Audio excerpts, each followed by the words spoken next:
Hello friends, welcome to gangs of Studypur. Let's make some study पंथी। Friends, मैं हूं अंकित और आज मैं फिर से आपके लिए लेके आ चुका हूं मैथ के लिए एक नया चैप्टर। तो फ्रेंड्स, पिछले चैप्टर हमने सिंप्लीफिकेशन सॉल्व कर लिया था। अब हम आज एक नया चैप्टर स्टार्ट करेंगे जो कि है पॉलिनोमियल एंड फैक्टर्स। ठीक है, बहुपद और गुणनखंड।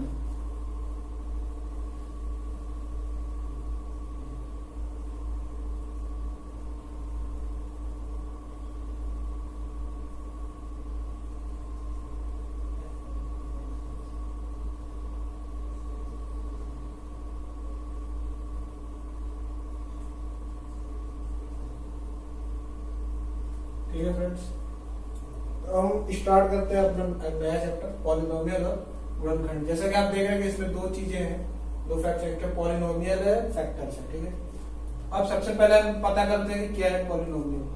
ठीक है, यानी कि हिंदी में कहते हैं इसको बहुपद। ठीक है,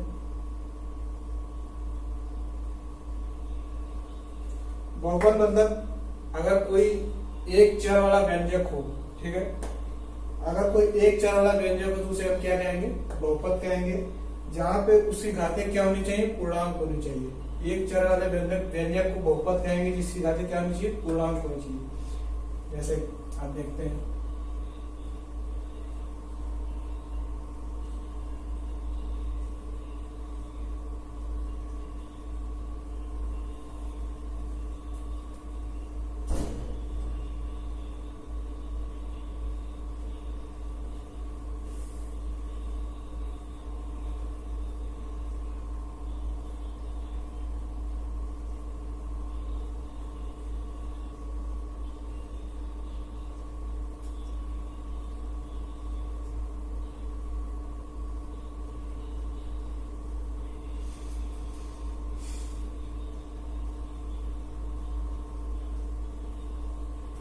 बहुपद का मतलब क्या होगा? एक चर वाले ऐसे व्यंजक बहुपद कहलाते हैं जिनकी घातें पूर्णांक होती है। ठीक है, अब घातों के आधार पर बहुपद तीन प्रकार के होते हैं। सबसे पहला होता है लीनियर, यानी कि रैखिक। जैसे कि 2x + 5, ये एक चर है। ये ठीक है, ये एक चर है, इसकी घात एक है, तो ये रैखिक यानी कि लीनियर है। ये हो गया द्विघात यानी कि क्वाड्रेटिक। x² + 6x + 2, यह क्वाड्रेटिक है। एक होता है त्रिघात, x³ vx² 3x + 9, ये हो गया त्रिघात। ठीक है, अब इसके बाद हम देखते हैं बहुपद का अलजेब्रिकल फॉर्म, यानी कि बीजगणितीय रूप क्या होता है बहुपद का।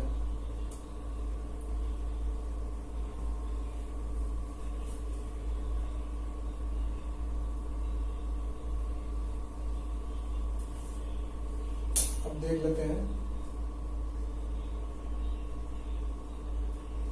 अलजेब्रिकल फॉर्म। अलजेब्रिकल फॉर्म होता है a0 x⁻n, ठीक है, plus a1 x⁻n-1 plus a2 x⁻n-2 plus dot dot dot so. ठीक है, ऐसे से करके आएगा लास्ट में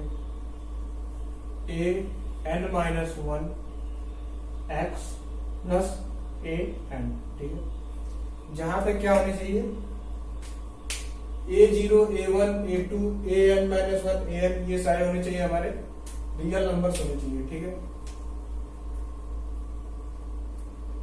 ये अलजेब्रिकल फॉर्म हो गया।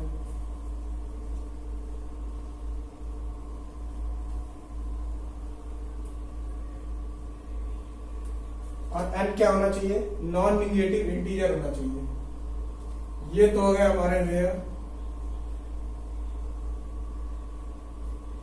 a0 a1 a2 an real number होने चाहिए, यानी वास्तविक संख्या।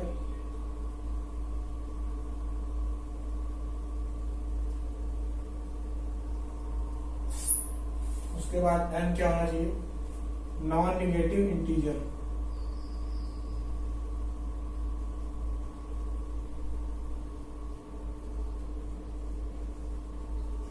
नॉन निगेटिव इंटीजर का मतलब होता है कि धनात्मक पूर्णांक, यानी कि वो निगेटिव नहीं हो सकता पावर में, ठीक है। और a0 का मान 0 नहीं होना चाहिए, ठीक है। तो ये पॉलिनोमियल का अलजेब्रिकल फॉर्म होता है, ठीक है। अब इसके बाद हम लोग आ जाएंगे फैक्टर पे। पॉलिनोमियल समझ में आ गया होगा आप लोगों को। अब आइए देखते हैं फैक्टर क्या होता है।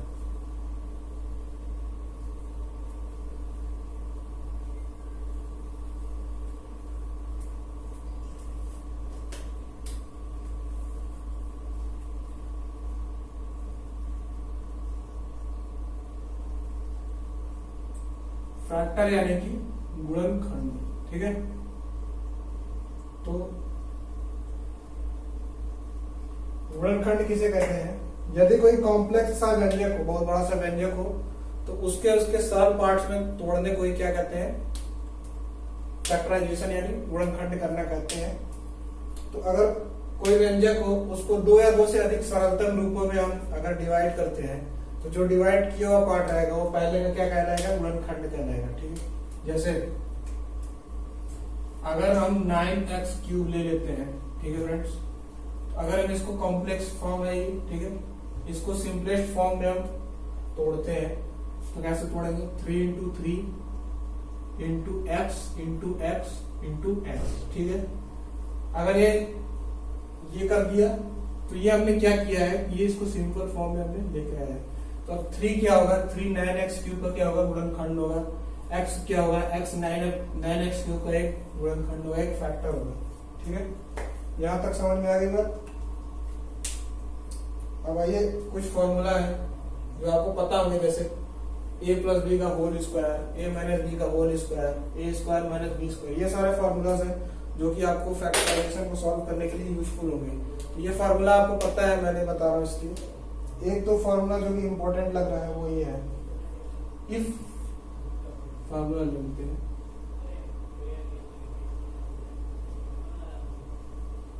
If a plus b plus c is equal to 0, then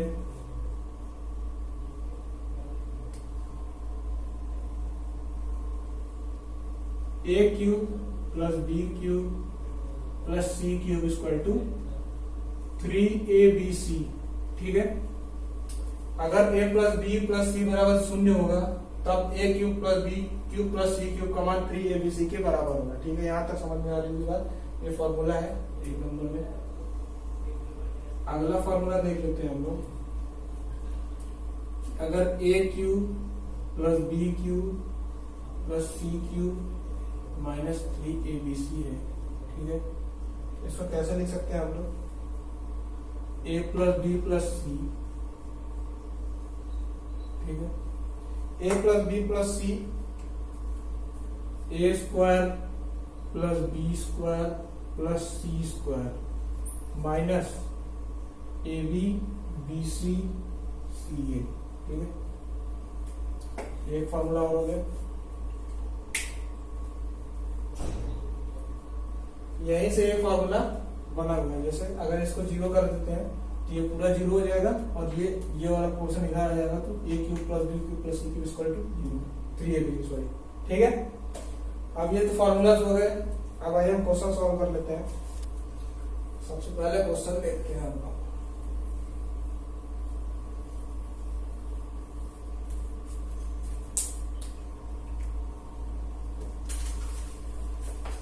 पहला क्वेश्चन है,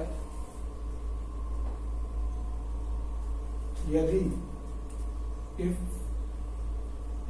x plus 6 क्या हो, कोई फंक्शन f है,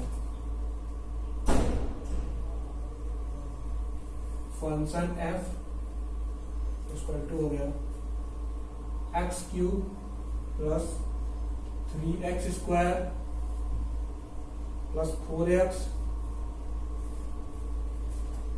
प्लस p, ये फंक्शन का एक गुणनखंड है।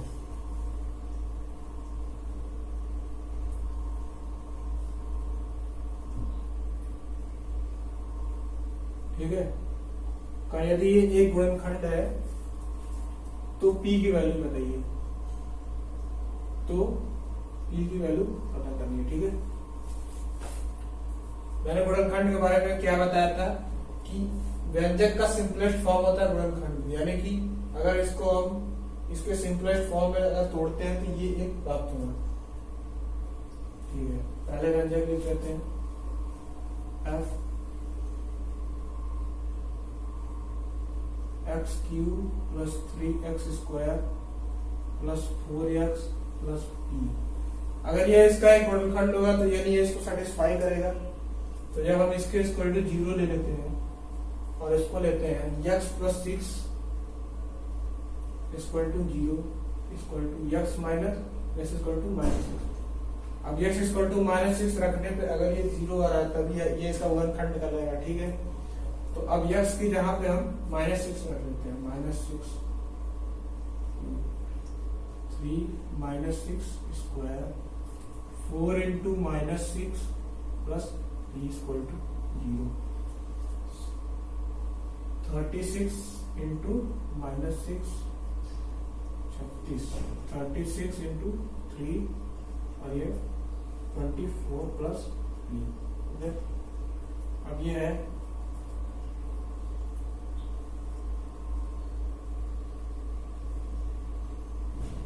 216, ये माइनस में जाएगा, ये प्लस में 108 24 प्लस p इक्वल टू 0। ये माइनस माइनस जुड़ जाएगा तो वह 108 माइनस 10 हो जाएगा, ये 6 4 10 3 1 4 240 प्लस p। अब 240 में से हम 108 को घटा देते हैं तो कितना बचेगा, ये बचेगा 2, ये बचेगा 3, सॉरी ठीक है, ये बचेगा 2, ये बचेगा 3, ये बचेगा 1 प्लस p इक्वल टू 0। तो p इक्वल टू क्या आ जाएगा 132, ठीक है। ये क्या हो जाएगा p इक्वल टू 132, आंसर हो जाएगा, ठीक है। अब नेक्स्ट क्वेश्चन देख लेते हैं।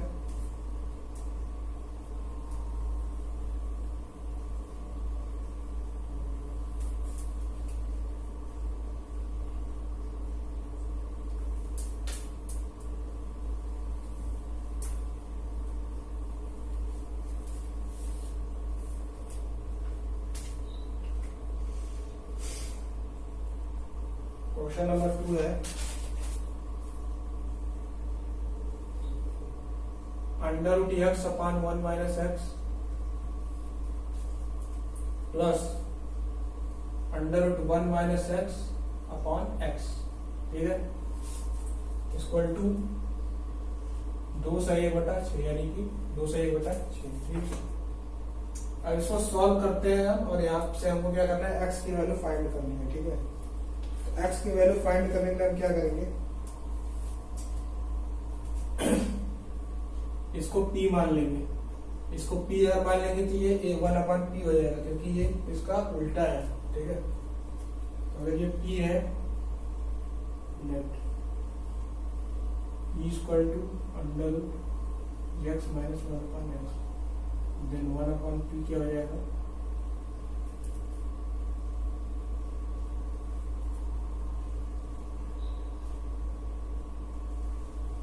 देख लीजिए फ्रेंड्स, ये क्या है, अगर हमने इसको p मान लिया तो ये 1/p के बराबर हो जाएगा ये वाला पोर्शन, तो ठीक है। p plus 1/p equal to कितना हो जाएगा 13/6, ठीक है, 13/6। अब इसको सॉल्व करते हैं, p स्क्वायर प्लस 1 ये हो जाएगा 6p स्क्वायर 6 13p, ठीक है। अब ये इधर आ जाएगा 6p square minus 13p plus 6 equal to 0।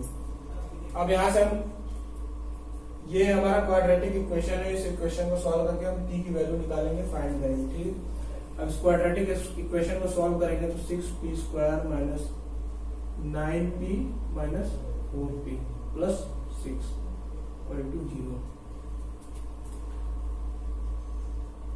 3p यानी 2p माइनस 3, यहां से 2 कॉमन ले लेंगे, 2p माइनस 3 इक्वल टू 0।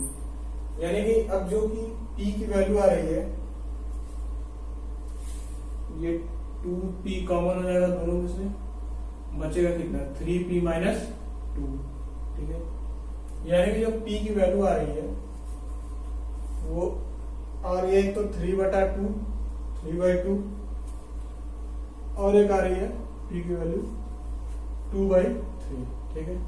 अब इन दोनों को इसके बराबर रख देंगे और सॉल्व कर लेंगे, x की जो वैल्यू आएगी वो इसका आंसर होगी, ठीक है। इतना आप लोग करके आएंगे, यानी कि 3/2 equal to √x upon 1 minus x, और एक साइड कर लेंगे 2/3 equal to √x upon 1 minus x। इसको सॉल्व कर लीजिएगा दोस्तों, इसको सॉल्व करेंगे तो x की वैल्यू जो आएगी वही आंसर होगी। इसको सॉल्व करने के लिए क्या आएगी, दोनों साइड स्क्वायर कर लेंगे, तो ये अंडर रूट हट जाएगा और ये स्क्वायर हो जाएगा। क्वाड्रेटिक इक्वेशन तो नहीं बनेगा। चलिए हम सॉल्व कर लेते हैं इसको। दोनों साइड हम अगर स्क्वायर कर देते हैं 9/4 हो जाएगा x upon 1 minus x, okay, तो हो जाएगा 9 माइनस 9x 4x, ठीक है। ये इधर चला जाएगा 9 into 13x, यानी x इक्वल टू 9/13। x का मान एक तो आ जाएगा 9/13, एक और करते हैं, इसका भी स्क्वायर करेंगे दोनों साइड, 4/9 बराबर x बटेगी 1 माइनस x, ठीक है। ये हो जाएगा 4 माइनस 4x बराबर 9x, और 4 इधर हो जाएगा 13x, तो x की वैल्यू आ जाएगी 4/13, ठीक है। तो ये x के दो मान आ जाएंगे, ठीक है। यहां तक आप लोगों को समझ में आएगा। अब नेक्स्ट क्वेश्चन को देखते हैं कैसे है।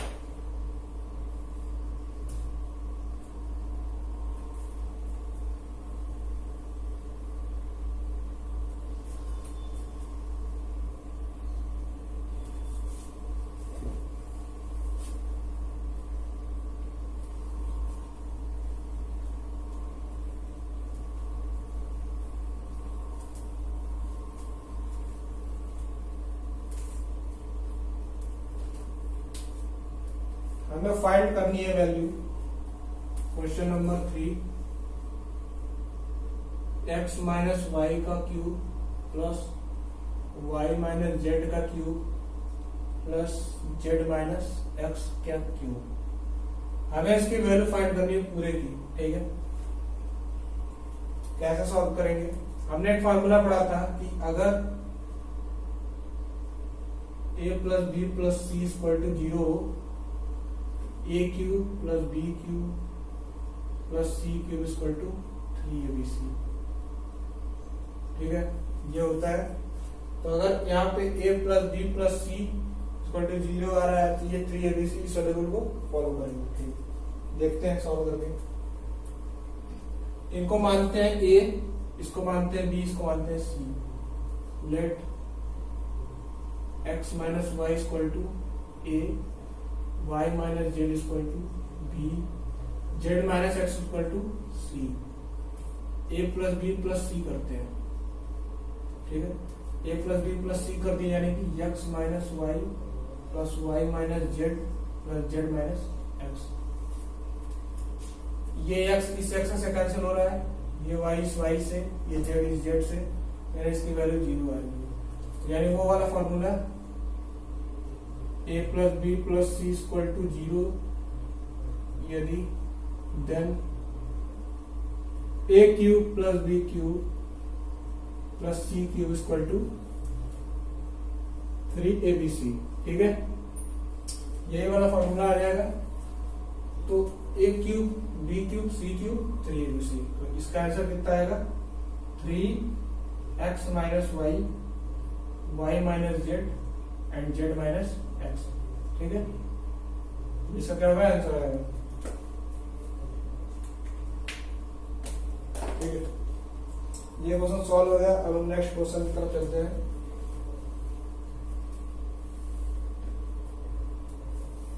ये सारे क्वेश्चन आपके एग्जाम में आ चुके हैं और हर साल लगभग पूछे जाते हैं, तो ये सारे क्वेश्चन आपके लिए इम्पोर्टेंट है एक तरीके से। ठीक है फ्रेंड्स, तो आप लोग इनको बहुत जिम्मेदारी पूर्वक सॉल्व कीजिएगा। अब नेक्स्ट क्वेश्चन है,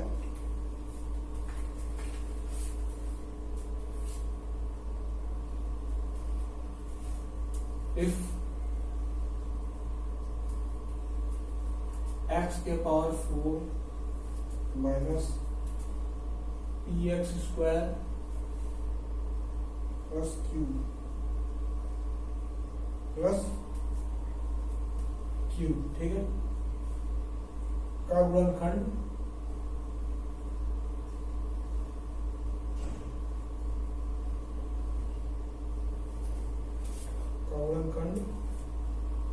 x square minus 3x plus 2 हो तो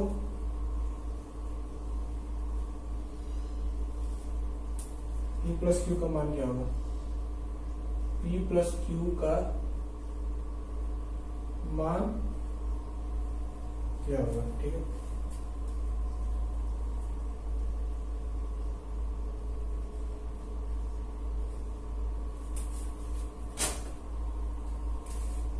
तो इसको सॉल्व कर देते हैं। यहाँ पे दिया गया है कि इसका जो फैक्टर होगा यानी गुणनखंड होगा ये होगा, तो फिर p प्लस क्यू, ये जो p है और ये q है, इसका वैल्यू पता करनी है। ठीक है, सबसे पहले इसको लेते हैं,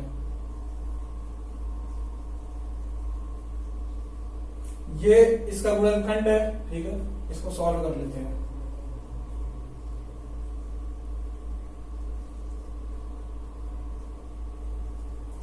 x माइनस 2 x माइनस 2, ठीक है, अब ये x माइनस 2 कॉमन हो गया, ये x माइनस 2, यहां से x की वैल्यू आई 1 और 2।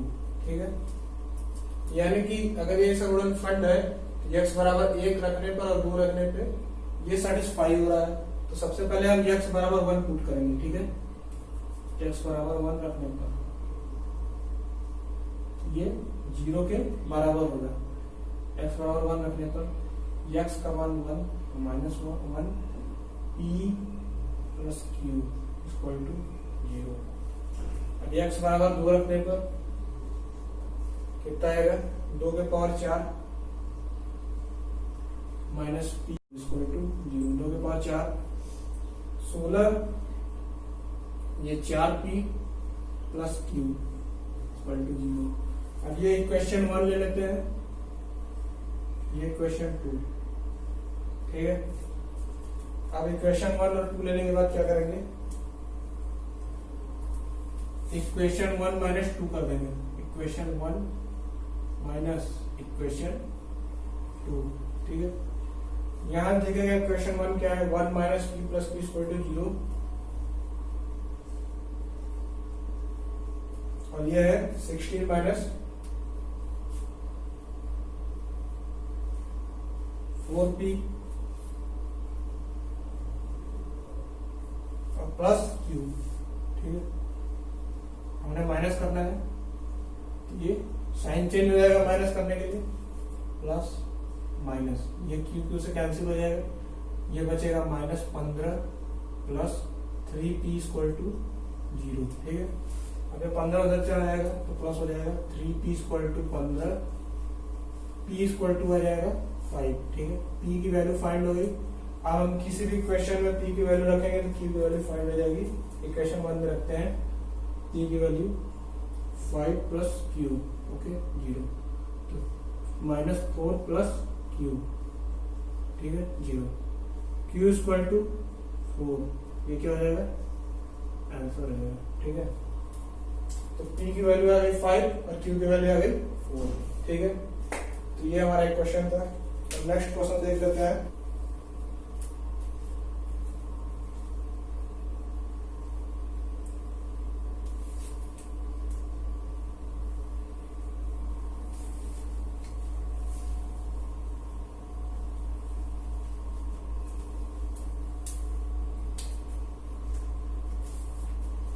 नेक्स्ट क्वेश्चन बोल रहा है फैक्टर करने के लिए। ठीक है,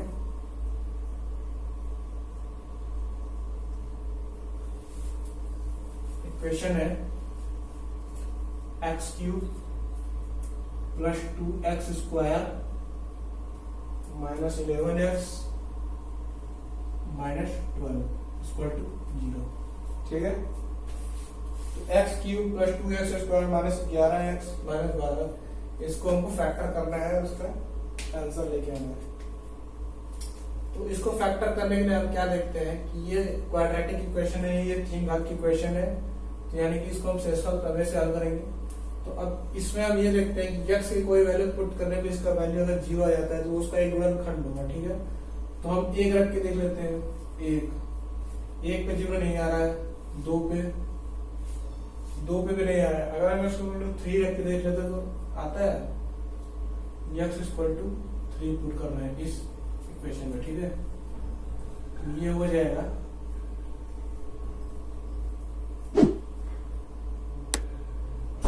27 plus 2 into 9 33 minus 12।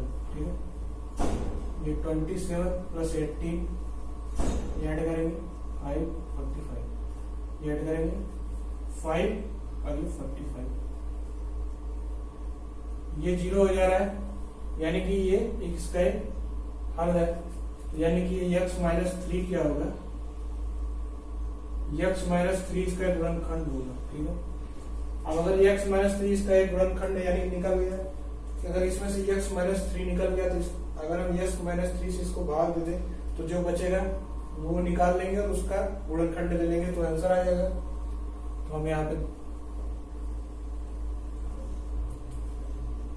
x minus 3 ले लेते हैं। ठीक है, x माइनस 3 का भाग करके देख लेते हैं, 11x माइनस 12। ठीक है, तो भाग करने आपको आता है। चलिए स्टार्ट करते हैं। ये एक्स स्क्वायर से पहली बार गुणा करेंगे तो ये x cube minus 3x square. ठीक है, अब 5x स्क्वायर माइनस 11x, ये हो जाएगा प्लस 5x, ये हो जाएगा 5x स्क्वायर माइनस 15x, ये हो जाएगा 4x माइनस 12। ठीक है, ये हो जाएगा प्लस 4, तो 4x माइनस 12, ये हो जाएगा माइनस प्लस। ठीक है, तो ये हमारा बचा है। इसको सिंपलेस्ट फॉर्म में लेके आने पर हमारे पास क्या है, x माइनस 3 और x square plus 5x plus 4। ठीक है, अब इसको ये तो सॉल्व हो चुका है, इसको और सॉल्व कर देते हैं। x minus 3 x square plus 4x plus x plus 4। ठीक है, x minus 3 x plus 4, x common ले लेंगे यहाँ से और यहाँ से 1 कॉमन ले लेंगे, x प्लस 4। ठीक है,